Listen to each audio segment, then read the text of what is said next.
The Super Mario Bros. Movie just earned a whopping $1 billion at the box office, and everyone is trying to figure out what's coming next for Nintendo. Well, you came to the right place because it just so happens that I have the answer. But before we get into that, I need to ask you a question. You ever sat down and really thought about why we love movies like Star Wars, Iron Man, and The Matrix? Obviously, there are a lot of reasons, right? One gave us lightsabers, one gave us Tony Stark, and one brought black leather back in style. But that's not what I'm getting at here. We love those movies because they show us that anyone, even the most unlikely person, can become a hero. And why am I bringing this up? Well, because the perfect movie for Nintendo to make next is Luigi's Mansion. Confused? Good. To explain why this is the case, it's time for a little history lesson here. Oh, stop rolling your eyes, I'll make it quick. But we're going back in time to the year 2001 when Nintendo finally released its follow-up to the massively successful video game console, the Nintendo 64. Of course, I'm talking about none other than the GameCube. Ah, the good old days. And with so many franchises and beloved characters at Nintendo's disposal, everyone couldn't wait to see what game the GameCube was going to be packaged with when it came out. Maybe a Donkey Kong game? Oh man, what about Metroid? Zelda? Wait a second, Luigi?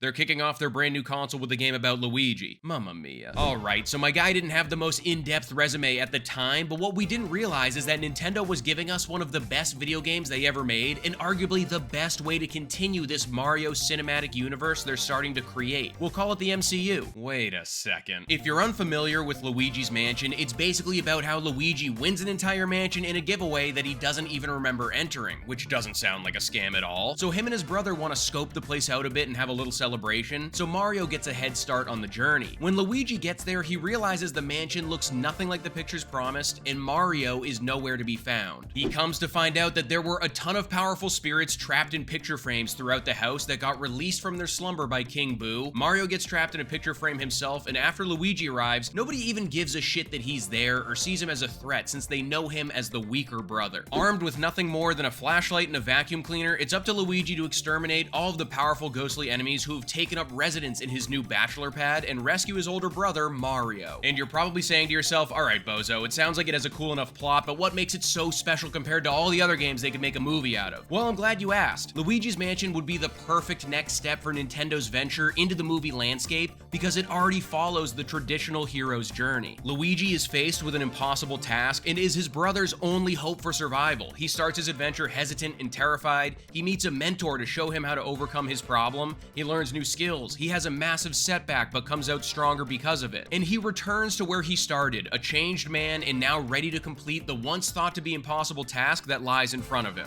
I don't think people realize just how many incredible movies use this same framework to tell their stories. Don't believe me? We'll use Star Wars as an example here since I mentioned it earlier. Not that Star Wars, the good one. There we go. In A New Hope, when we meet Luke Skywalker, he's nothing more than a young farm boy living out his mundane life with his aunt and uncle. Through a twist of fate, he receives a call to adventure from his new droid, R2-D2, which sends him on a mission to rescue Princess Leia and topple the Empire. Along the way, Luke encounters mentors like Obi-Wan Kenobi and villains like Darth Vader. Through the events of this journey, Luke discovers that living out his days on his family farm was never his destiny after all, and embraces his true identity as a Jedi Knight. These events fundamentally change him forever into the hero we know him as today. But back to my favorite plumber, as we progress through the story, we see Luigi become confident, determined, and inspired. He starts to believe in himself, which is way more powerful than any abilities he could get from a mushroom lying around somewhere. At the beginning of the game, every time Luigi opens a new room in the mansion, his hands are trembling as he reaches for the doorknob. You can hear his teeth chattering, and he enters the room at a snail's pace. But once he starts putting the absolute smackdown on some of these ghosts and gets into his groove, his hands become steady, he starts whistling a tune, and his whole demeanor changes. He becomes a hero. Fast forward to the Super Mario Bros. Movie, and it's more of the same for our boy in green. Luigi gets separated from Mario very early on in the film, and we quickly see that he is nowhere near as brave or adaptable as Mario. He has to quickly try to learn that he's capable of handling himself, but that has to happen in the absence of his big brother acting as his safety net. Naturally, things don't go according to plan, and he ends up being captured by Bowser for the vast majority of the movie's runtime. This bummed me out a little bit because we were promised the Super Mario Mario Brothers movie, but it seems like they kind of forgot about the brothers part. The good news is that Luigi does eventually man up and help Mario defeat Bowser at the end of the film, but this newfound confidence comes off as somewhat of a surprise and as a plot device more than anything else. We don't get to actually see much of Luigi's transformation happen before our eyes on screen, so even though the climax of the film shows how capable he can be under the right circumstances, something tells me that if he didn't have Mario to rely on and motivate him, things would have played out differently. This could easily be seen as a mistake on Nintendo and Illumination's part, but I see it as a massive opportunity. They have accidentally created the perfect setup to give him a Luigi's Mansion movie. I think one aspect that makes this whole project a no-brainer that gets lost on some people is that Luigi is a million times more relatable than Mario is, and I don't think that's really up for debate. I mean, you tell me who's more relatable. Guy number one, who's always the center of attention, is not only good at everything, but also becomes an expert at it after his first try, or guy number two, who doesn't always get the credit he deserves, doubts his own abilities, and fails a lot, but keeps coming back for more. And don't you dare say guy number one, come on. I'll admit that they gave Mario more of a struggle to overcome in the movie, but the argument still stands, and it also makes Luigi a far more interesting hero too. What makes him a true hero in Luigi's Mansion is that he's very much aware of the situation he's in. Those ghosts aren't just gonna magically go away by themselves, but he continues to push forward even though he's absolutely scared shitless out of responsibility to his family. As the saying goes, courage is not the absence of fear, but doing what you have to in spite of it, which is a message that would translate to the big screen in a beautiful way. Mario's infinite level of heroism just isn't a standard any of us are able to relate to, but being filled with self-doubt and still finding a way to come out victorious is a much more human experience. Aside from the reasons why Luigi would make the perfect movie hero, it would just be a really fun film that can basically write itself. I mean, there's a concrete 3-act structure, every obstacle is a new entertaining puzzle, and there is a clear, satisfying end goal within reach. It's already known that this will translate to the screen with ease because we literally just saw this kind of simple story structure play out beautifully with John Wick Chapter 4. And the main character pretty much talks as much as the Mario brothers do in their games, but that's beside the point. That entire movie felt like a video game in the best possible way. There were different levels, mini-bosses, side quests, you name it. And even though all of the sections felt so distinct from one another, they somehow still fit into one cohesive and worthwhile package. And I can guarantee that's the only time you've ever heard someone compare John Wick and Luigi's Mansion, but I will happily bear that title.